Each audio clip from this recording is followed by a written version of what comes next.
Sa bawat tibok ng puso, may kwentong isinulat ng tadhana. Ito ang Ever After Tales. Tahanan ng mga kwentong pag-ibig na lumalaban, tumatagal at nananatili. Kung naniniwala ka sa pag-ibig na walang hanggan, ito ang kwentong para sa iyo. Welcome to Ever After Tales. Ang amoy ng luma at bagong kahoy, ang kinang ng pinakakintab na tanso, at ang marahang kalansing ng mga piraso ng porselana ay ang musika sa mundo ni Layla.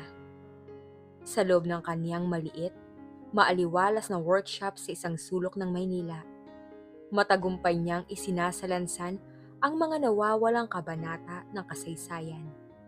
Isa-isang piraso.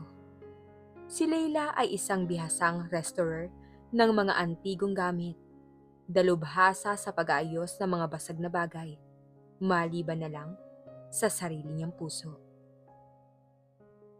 Tapos na mahal. Bulong niya sa isang luma at basag na florera na kanyang buong ingat na binuo. Ngumiti siya habang pinagmamasdan ang muling nabuong sining. Ang kanyang mga daliri ay marahang dumadaan sa mga pilat na pinagtakpan ng ginto. Kintsugi, ang sining ng pag-aayos ng mga basag na bagay gamit ang ginto. Pinapakita ang kagandahan ng kapintasan. Sana ganun din kadali ang paghilom ng sarili niyang puso. Galing siya sa isang mapanakit na relasyon kay Mark, isang manipulative na businessman na ginamit lang ang kanyang talento at pera.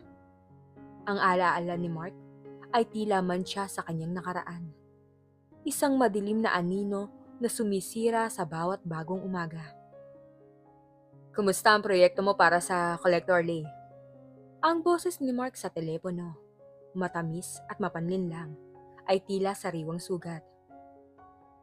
Nasa account mo na ang partial payment. Ang galing mo talaga. Hindi ko kailangan ng papuri mo, Mark. Matigas niyang tugon. Tapusin mo lang ang usapan natin. Huwag kang manghimasok sa buhay ko. Ganun ba? Huwag kang mag-alala, Lay. Hindi kita pipilitin. Basta tandaan mo lang, alam ko ang halaga mo, hindi tulad ng iba. Ang huling salita niya ay tila patalim na unti-unting sumasaksak sa kanyang puso. Pinutol niyang tawag, ngunit ang pait ay nanatili.